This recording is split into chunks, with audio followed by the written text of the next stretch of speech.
ফজরের নামাজের পূর্ব পর্যন্ত আল্লাহর রাসূল গভীর রাতে যে নামাজগুলি পড়তেন, এই নামাজগুলিকে হাদিসের ভাষায় সলাতুল লাইল বলা হয়।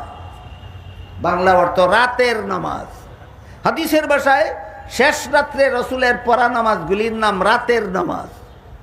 বুখারী শরীফের হাদিসটা হইল আল্লাহর রসুল বিতির সহ রাতের নামাজ 11 রাকাত পড়তেন। এই হইল বুখারী শরীফের হাদিসটা।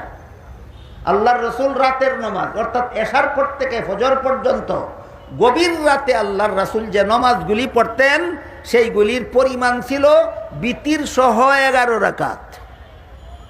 এবার আপনারা বলুন, রসুল যে 11 রাকাত নামাজ বিতির সহ পড়তেন, এখান থেকে বিতিরের জন্য কত রাকাত আলাদা করলে বাকি থাকবে 8 রাকাত?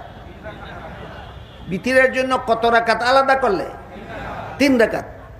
তাহলে 8 রাকাত তারাবি সাব্যস্ত হলো কিনা সেটা আমরা পরে দেখব। আগেই কিন্তু সাব্যস্ত হয়ে গেল বিতিরের নামাজ 3 রাকাত। তোরা রাকাত বিতির 1 রাকাত। যারা বলে তারাবি 8 রাকাত, এরা বলে বিতির 1 রাকাত।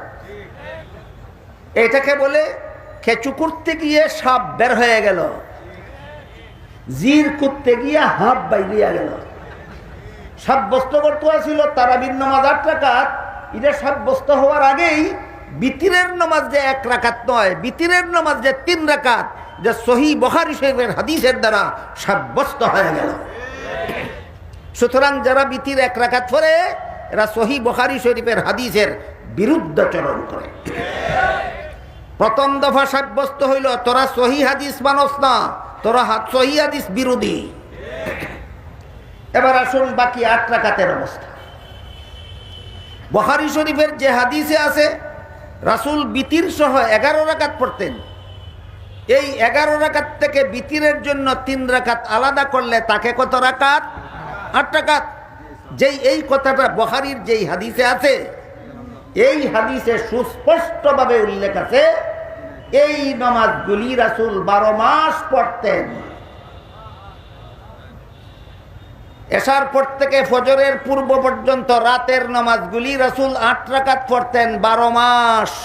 এটা বুখারী শরীফের হাদিস। কোন মাস?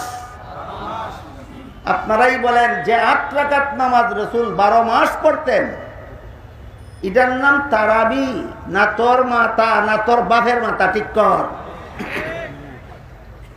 বুঝেন সুঝেন কিছু বলুন। বুঝে থাকলে বুখারী শরীফের যে হাদিসের দ্বারা সাব্যস্ত হইল রাসূল 8 রাকাত পড়তেন, এই হাদিসে উল্লেখ আছে এই 8 রাকাত নামাজ 12 মাসই পড়তেন। তাহলে যে 8 রাকাত নামাজ রাসূল 12 মাসেই পড়তেন, এই 8 রাকাতের নাম তারাবি নয়, তাহাজ্জুদ। তাইলে কিসের হাদিস দিয়া কিসের দলিল দিল? তাহাজ্জুদের হাদিস দিয়া তারাবির দলিল দিল। নবীর হাদিস নিয়া এত বড় জঘন্যতম বাটপারি এই লামাযহাবিরা ছাড়া আর কেউ করার সাহস করতে পারে না।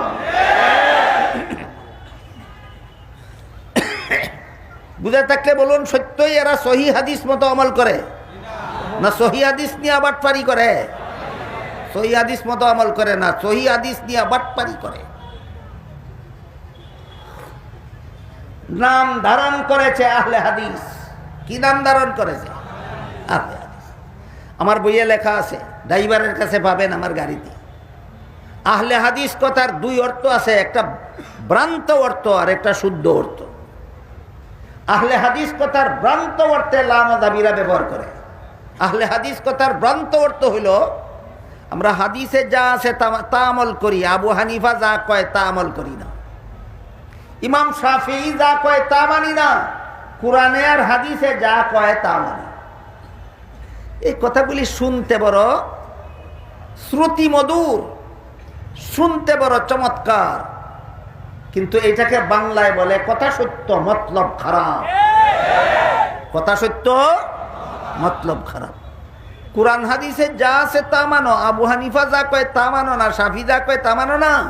তাহলে শোনো, কোরআনের একটা কথা শোনাই, হাদিসের একটা কথা শোনাই, এর ফলে দেখবো আবু হানিফা কি কয় আর শাফি কি কয় আর তোরা কি মানস।